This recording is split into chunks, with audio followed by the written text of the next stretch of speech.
This is SOW Extra. I'm Theodore Ross, Editor-in-Chief of the Food and Environment Reporting Network. I'm joined today by Jeremy Miller.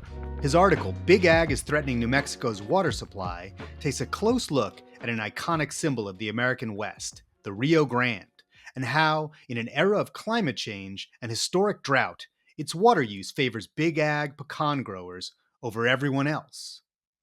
Hey, Jeremy, welcome to SOW Extra. Glad you're here. Thanks for having me, Ted. Appreciate it. So, Jeremy, one of the amazing things I think from your story, which has many amazing things in it to be truthful, is that New Mexico is the largest producer of pecans in this country, not Georgia. Tell me how that came to be and why it's so important for the Rio Grande.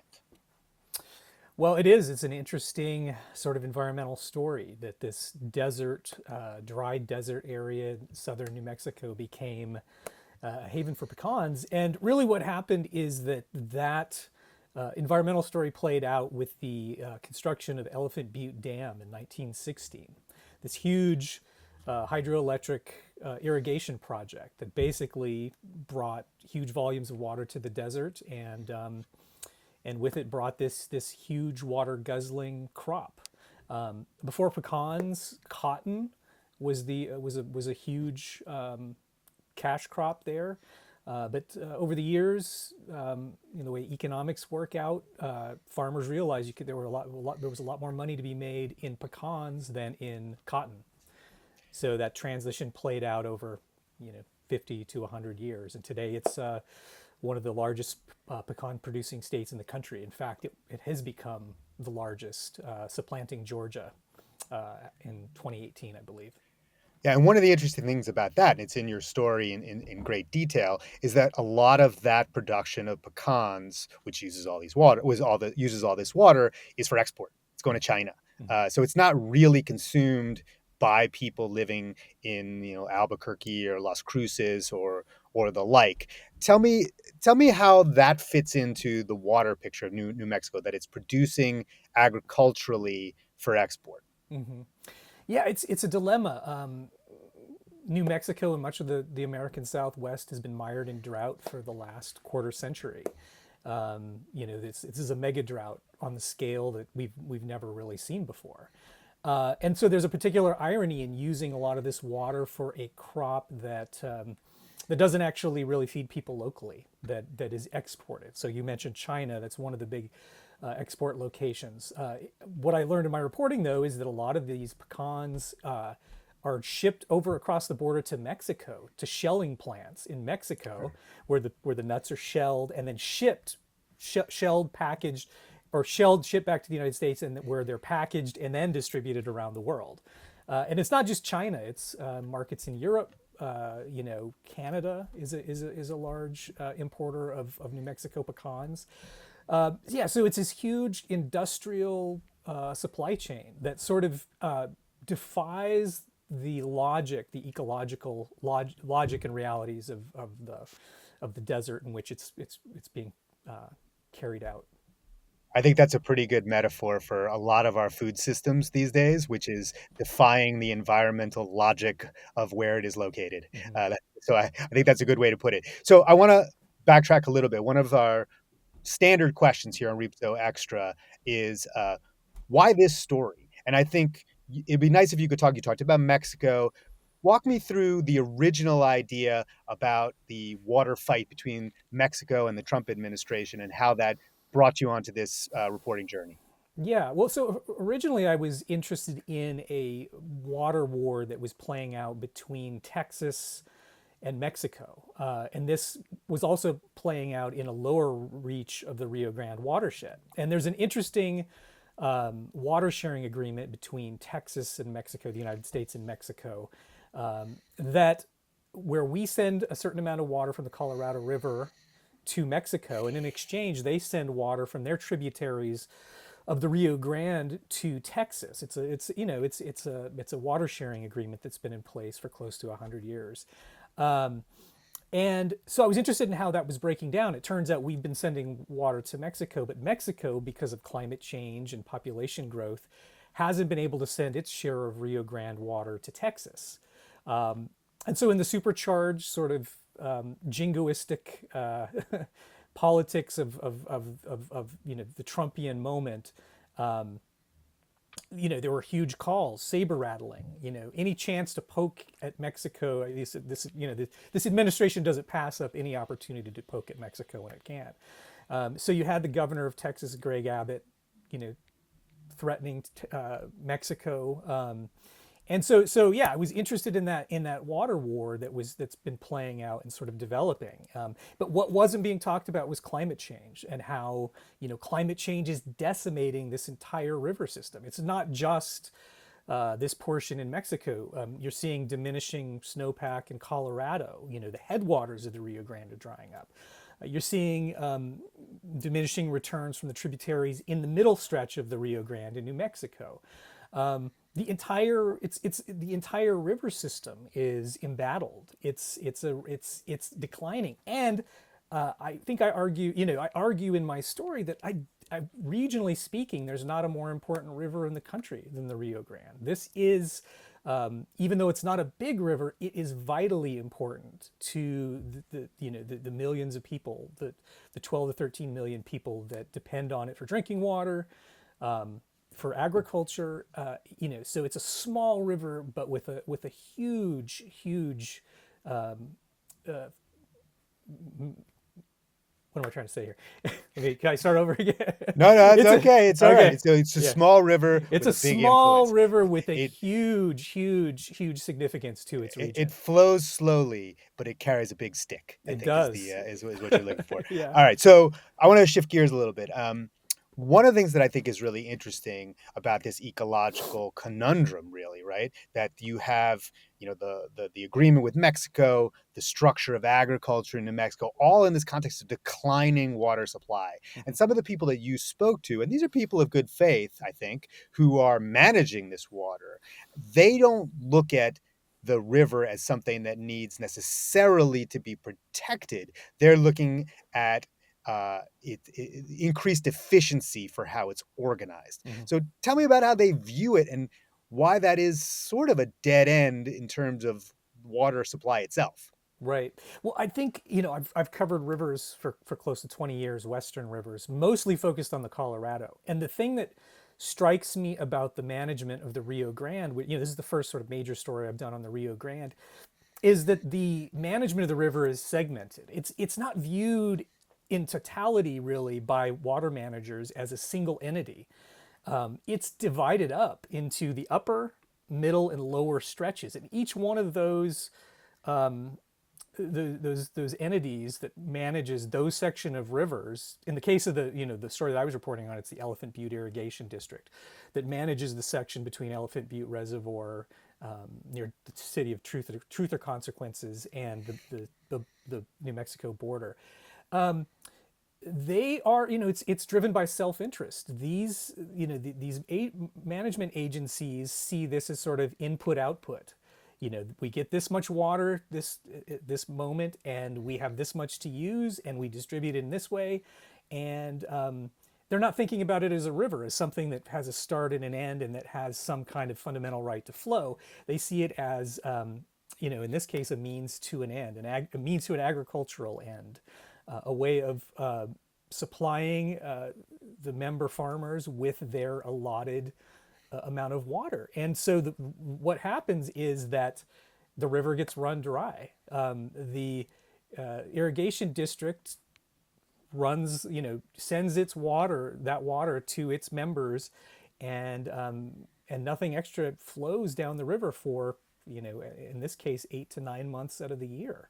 It's a dry riverbed, so it's one of the major American rivers, but it's not managed like a river. It's managed like as sort of an agricultural commodity, as a resource. And there are huge financial sort of implications to that, but also huge environmental ramifications to that sort of form of management. I think that's really interesting. And it sort of leads me talking about those officials and their levels of self interest and their view of the river, leads me to my next sort of standard question, which is what was the biggest obstacle would you say to your reporting on this story? Well, I think the one of the obstacles was just visualizing the river itself. Even though the river is there, It's embedded in this industrial agricultural landscape. It's Maybe paint a little picture of that, because we're not yeah. talking about we're not. I live in New York City. There's the Hudson River there. It's big and it's wet. That's not what it looks like in New Mexico. No, I mean when I went for my reporting, it was the river was bone dry. So we're talking about a massive riverbed in many places, 300 feet across, just complete sand, right? But those are just in the places where you can get to the river. In most places, you can't because the pecan orchards have consumed the riverbed. For 100-mile stretch, you've got a pretty much unbroken wall of trees, a wall of these imported non-native trees that prevent you from being able to get to the river. Locals in Las Cruces know how to access it. In some cases, this involves, cutting across, farm roads, and then sort of whether those are public or private roads are sort of debated. But yeah, I mean, that was a huge part of this was writing about a river and not really being there. That this river has been sort of alchemically converted into the green of pecan trees and money for a small handful of farmers. And Well, let's talk obviously, about the. yeah, Oh, sorry, no, sorry. go Go ahead. ahead. Yeah. So that small handful of farmers is a big part of this particular story. So on the one hand, we've already talked about the production of pecans for export as being, you know, we're creating food that's not being consumed locally. But there's also a specific thing I think about pecan production as an agricultural industry is that it doesn't require a lot of labor.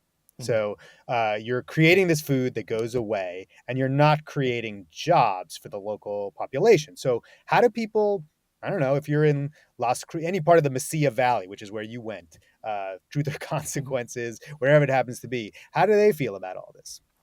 Well, it depends on if you're a pecan farmer or not. I mean, I think the pecan farmers are pretty happy, pretty comfortable with the situation. But if you're a regular farmer looking to grow row crops, right? You're in huge competition.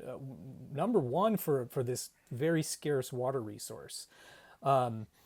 If you're a farm worker looking for work, you're not going to really find it in these farm fields. There's been, as mechanization has ramped up, there's been a sort of inverse relationship between jobs. The agricultural jobs have dwindled. So yeah, I mean, you're if and another thing that I was told by a source, Israel Chavez, who's an activist and attorney in the area, is that there's no such thing as a new. Actually, wait, let me stop. That wasn't Israel who told me that. Can we cut that really quick, or are we?